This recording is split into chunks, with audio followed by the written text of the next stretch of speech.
So here's an old Mark II door panel. And look how warped it is. You can see it's all bowed out. Flip it over. And look at that. Water got to it for sure.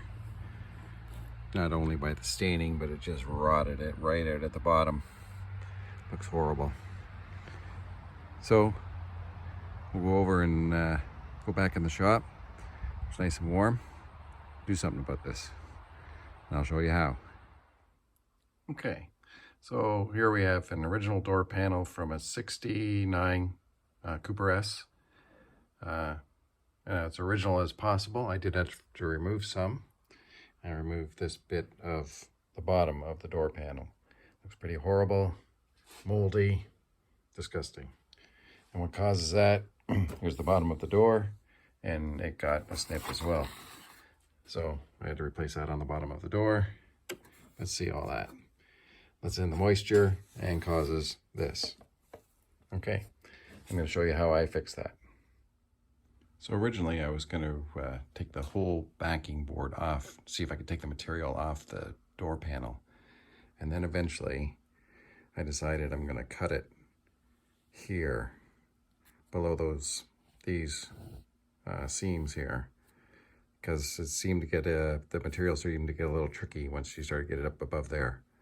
So anyway, I cut the backing right here, and I'll show you the back of that. Okay, well here's the before, and here's why I decided I'm going to do this.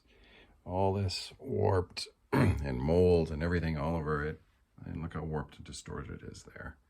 I think it's horrible. So I cut it off. You can see it cut it all along here, and remove this bit, which is pretty disgusting, and made a new piece. When cutting the wood, you'll notice that this edge tapers down, tapers in a little bit. This whole edge here tapers. You got a rounded corner, and again, this edge has a slight slope, goes out on the door and then goes back in at the top. So nothing's exactly straight. So what we want to do to start, the first thing, let's get the right shape out of this wood, or out of this cardboard. It's like a pressed cardboard, really. I wouldn't say it's wood. Anyway, I'm repairing it with a piece of wood. We'll show you that in a bit. But first of all, we want to get this shape. And look, the thing is all over the place. It's just warped like anything. So what we'll do is we'll wet it down and put some weights on it, and I'll show you that. All right, so you might have to add a little bit of water and just rub it in. And then let it set and dry. Put something heavy on it. Let it dry for a good 24 hours or something like that. And that'll hopefully take out those bubbles or those bulges in your cardboard, in your backing. I'll just let that dry. So after 24 hours, the backing board should be nice and dry. So I put lots of weight on it to keep everything as flat as possible. I'll remove these weights now.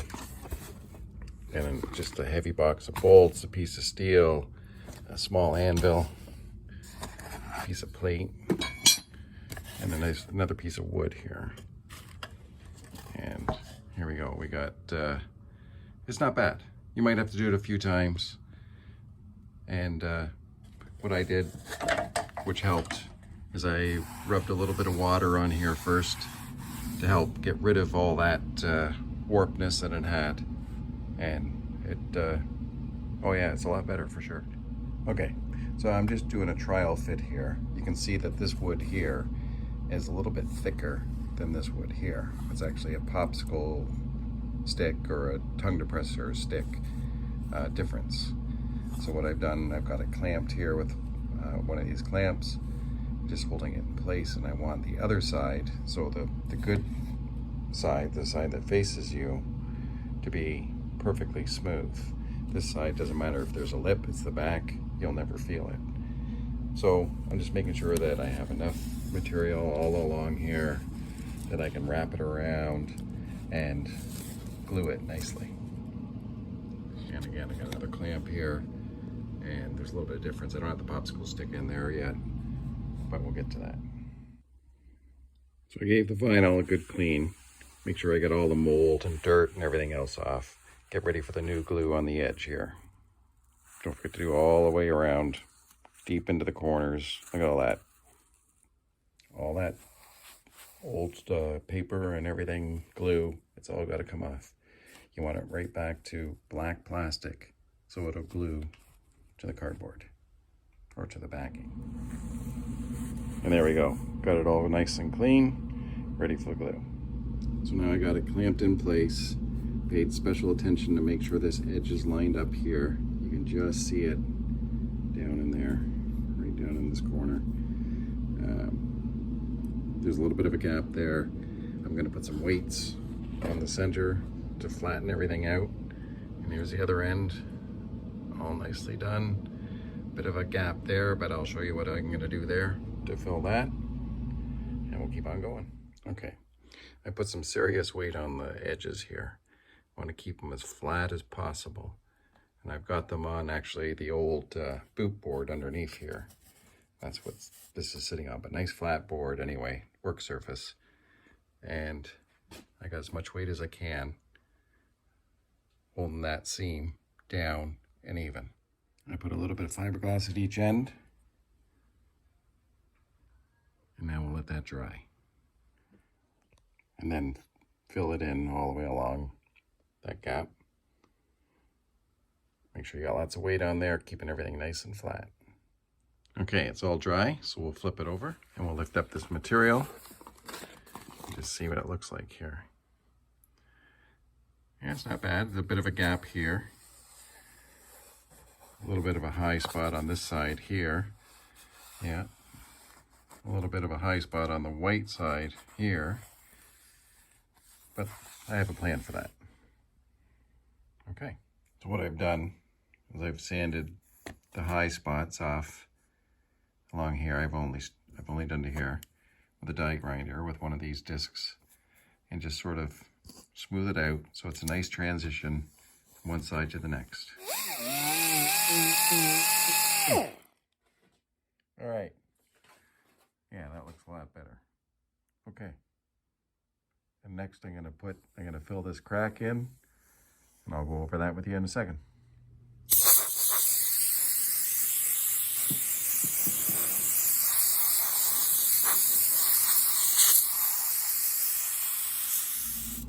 All right, so what I did is I filled this with silicone and just filled the gap in. There's before, there's after, and I will smooth that out. And my thinking is it's nice and smooth, and if that's what's touching the material and you know, it's nice and smooth. It's sort of soft. So to smooth out the silicone, I just used a razor blade and went along and smoothed it out, trying to leave it as invisible feel as possible. And in a couple minutes, I'll give it time to dry, and then I'll just take this final edge and just smooth it out again. I'll just let it skin over a little bit first. Okay, silicone's all dry, smoothed it out, and we just gotta let it dry for 24 hours. We gotta keep this material out of it. Can't let it touch it for 24 hours. Just let it set up. You gotta be patient when you're doing this kind of stuff. Maybe I'll stand it on its end. I can do a little bit on the other side. We'll see. Okay. All right, I just finished off the ends here. Put some pressed fiberglass on it. And if you ever feel the whatever you're working on and you put fiberglass on it, you'll feel it's warming as it dries because it is a chemical reaction. So don't be alarmed if you feel warmth as it's drying. Okay, it's been more than 24 hours.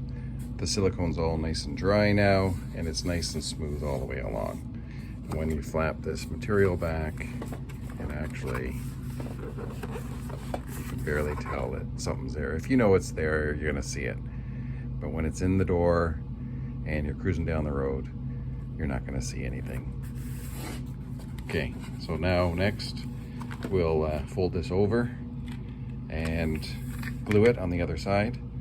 I didn't put any spray glue on this side at all. I left that just plain. It didn't have any before. And if you look in here, this is why I couldn't pull the material right off, because all these pleats are glued down. So that's why I didn't want to go any further than that, and kept it to just replacing that much. Okay, so we'll flip it over. It's better if the material's warm.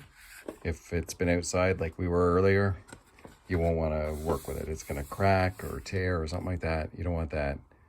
Just, yeah, keep the material warm. So I just simply put the material in place, getting it around the corner. You can see that this is where the bottom or the top, it would be the bottom of the door frame, but anyway, the edge would be to get it wrapped around. So we're going to have to do a little bit of pulling, and flip it over here. We want it looking like this one. That's the one I did earlier, and it's nice and glued down. So we want about that same amount of material, and we're going to clamp it all the way along. Now I decided to do the long edge first. Pull the material as tight as you can, glue it, clamp it, and then we'll do the edges. And then we've got this little tricky corner, which is not all that tricky. And what I did do as well, just to show you, is because that edge is a little bit exposed, I painted it black. So I put glue on.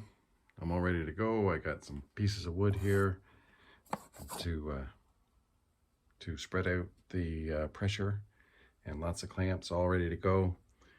I'm gonna let that glue dry for 3 to 5 minutes, and I'm gonna put another coat of glue on, and then I'll also do the material as well, and then we'll stick it on. Okay, glue's almost there. You can just see it sort of flashing over. This is what you want.